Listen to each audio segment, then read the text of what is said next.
एक तरह से बीजेपी का पार्टी का प्रकोष्ठ के रूप में काम करती है और ये संवैधानिक संस्थाएं हैं, जांच एजेंसियां हैं जो देश की सबसे बड़ी।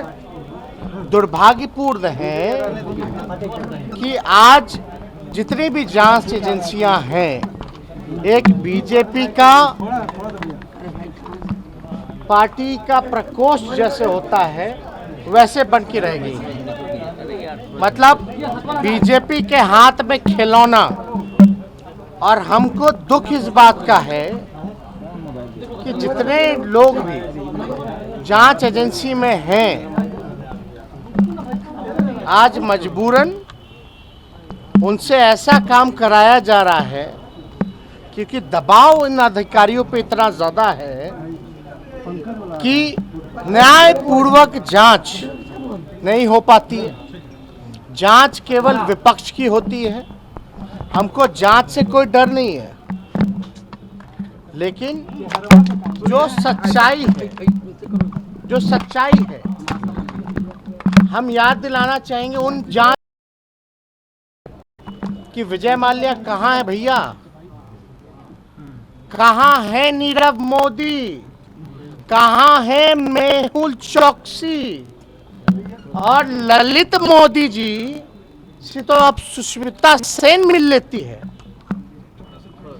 और हाल में ही उन्होंने ट्वीट करके जानकारी दी कि सुष्मिता सेन उनकी गर्लफ्रेंड है।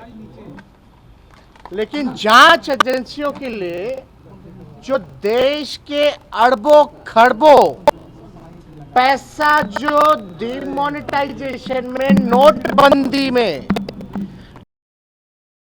जमा किया लोगों ने,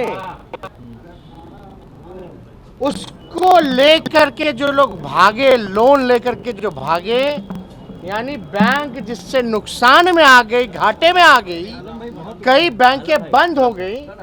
आज उसको कोई नहीं ढूंढ रहा।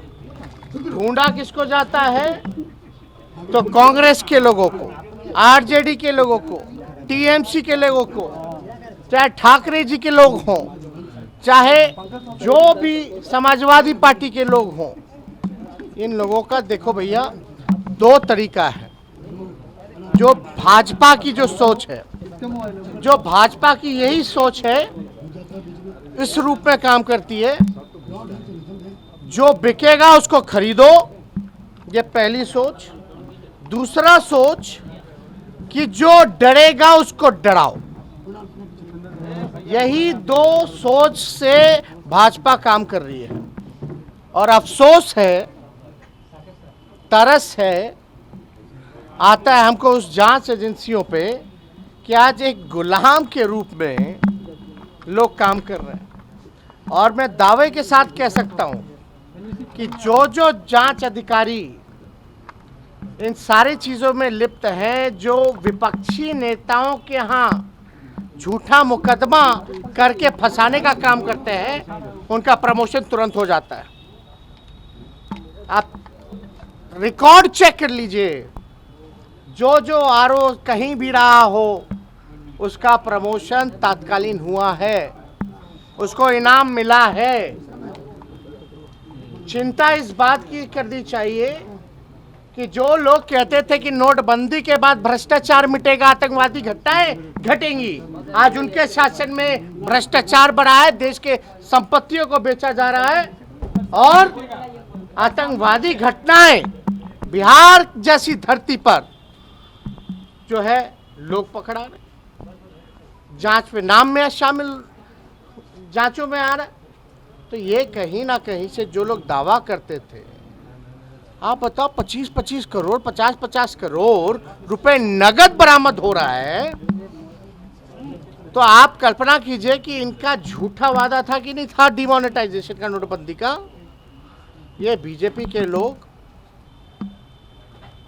देश को नहीं चला रहे, ये देश को आगे नहीं बढ़ा रहे, जो कि और देश में जो जहर जो बोया जा रहा है, यानी असल मुद्दे पे चर्चा ना हो, आज बेरोजगारी पे बात ना हो, आज महंगाई पे बात ना हो, किसान पे बात ना हो, नौजवान पे बात ना हो, शिक्षा स्वास्थ्य पे बात ना हो।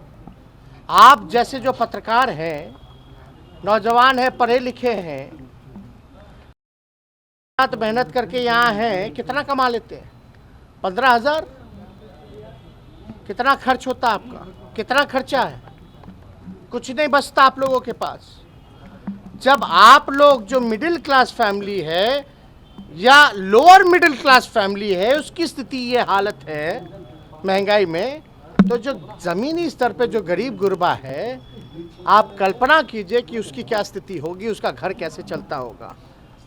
कोई घर में बीमार पड़ जाए तो इलाज नहीं। तो इसलिए 7 तारीख को हम लोगों का पूर्व में ही निर्धारित कार्यक्रम रहा है महागठबंधन का। बेरोजगारी, महंगाई, सुखाड़, बाढ़, भ्रष्टाचार, इन सभी जो रियल मुद्दे हैं, असल मुद्दे हैं, इसको लेकर के हम लोग मजबूती के साथ जो जन सरोकार के जो मुद्दे हैं, इसको लेकर के हम लोग उठाएंगे। और ये अति हो चुका है ना, देश में जो माहौल बनाया जा रहा है, जाती है। और हम लोग उम्मीद भी क्या कर सकते हैं इन लोगों से? तो यही उम्मीद की जा सकती है। अब कोई मतलब कि ठीक है, पॉलिटिकल वेंडेटा तो है ही, लेकिन जब अटल जी, अडवाणी जी होते तो एक शिष्टाचार भी होता था। भले ही विपक्ष होता था, उस समय भी सत्ता होती थी, लेकिन इस तरह से किसी को अपना दुश्मन बना करके टारगेट नहीं किया जाता था। आज या तो आप गुलाम बनिए या तो आप लड़ करके मरिए। कुछ लोग डरने वाले डरते हैं, बिकने वाले लोग बिकते हैं, लेकिन राष्ट्रीय जनता दल का हर एक सिपाही इनके डराने से और इनके खरीदने से बिकने वाला नहीं है, डरने वाला नहीं है। हम लोग लड़ना पसंद करेंगे, लड़ के मरना पसंद करेंगे, लेकिन अपनी जो विचारधारा है सामाजिक न्याय और धर्मनिरपेक्षता की, और ये जो देश बनाना चाहते हैं, जो गुलाम बनाना चाहते हैं, वो हम लोग बनने के लिए बिल्कुल तैयार नहीं है। हम लड़ेंगे, आखिरी दम तक लड़ेंगे और जनता का साथ मिलेगा। और अकेले हवा निकल ना गया था इन लोगों का। इन लोगों बताइए, आज तक भाजपा अकेले नहीं लड़ पाई। कूद के कोई नेता आता है, जाता है, आता है, जाता है, लेकिन हिम्मत देखिए, है ही नहीं, जिगर नहीं है। फलना तक ये हमारे नेता रहेंगे, चिल्ला तक ये हमारे नेता रहेंगे। अरे लड़ो ना अकेले, हाँ क्या मजबूरी है, लड़ो। बीजेपी का आप अरे भाजपा में औकात कहाँ जो हमारा चुनौती भी स्वीकार कर सके? औकात है ही नहीं इन लोगों में। अरे इनके प्रदेश अध्यक्ष तो हमारे पार्टी में सब लोग था, ये सब लोग क्या बताएं? इसी भाजपा के जो राष्ट्रीय अध्यक्ष लोग कहते हैं कि आने वाले समय में क्षेत्रीय पार्टी खत्म हो जाएगी तो भाजपा बचेगा। ये जो भाषा है और जो सोच है, खत्म कर दिया जाएगा। ये खत्म करने वाला जो शब्द है, ये कौन लोग इस्तेमाल करते हैं? ये उनका सोच बता रहा है। लोकतंत्र में विपक्ष का होना महत्वपूर्ण है, और जब विपक्षी नहीं रहेगा तो लोकतंत्र खत्म हो जाएगा। यानी उनका टारगेट जो हम बताएं, आरएसएस का जो एजेंडा है, विपक्ष को खत्म करना नहीं, बल्कि डेमोक्रेसी, लोकतंत्र को खत्म करना। इसलिए ये भाजपा के लोगों से बिहार के लोग सचेत रहे। हमारे बिहार को चुनौती है। ये भाजपा के लोग बिहार के धरती पे लोकतंत्र की जननी में आकर के लोकतंत्र को चुनौती दे रहे हैं। ये हम लोग स्वीकार नहीं करेंगे। तिरंगा जो है, तिरंगा भाजपा के लोगों ने नहीं बनाया है। और तिरंगा तो नागपुर में 2000 के बाद से फहराना शुरू किया है। एक बात समझ लीजिए, हर घर तिरंगा, हर मन में, हर दिल में, हर हाथ में तिरंगा, ये तो हम लोगों का है ही। लेकिन तिरंगा का असली परिभाषा भाजपा के लोगों समझो। हमारी अलग अलग भाषा, अलग अलग पहनावा, अलग अलग बोली, दिखने में अलग अलग है, खान पान अलग अलग है, लेकिन हम सब एक हैं। चाहे हिंदू हो, मुस्लिम हो, सिख हो, ईसाई हो, हम सब भाई भाई हैं।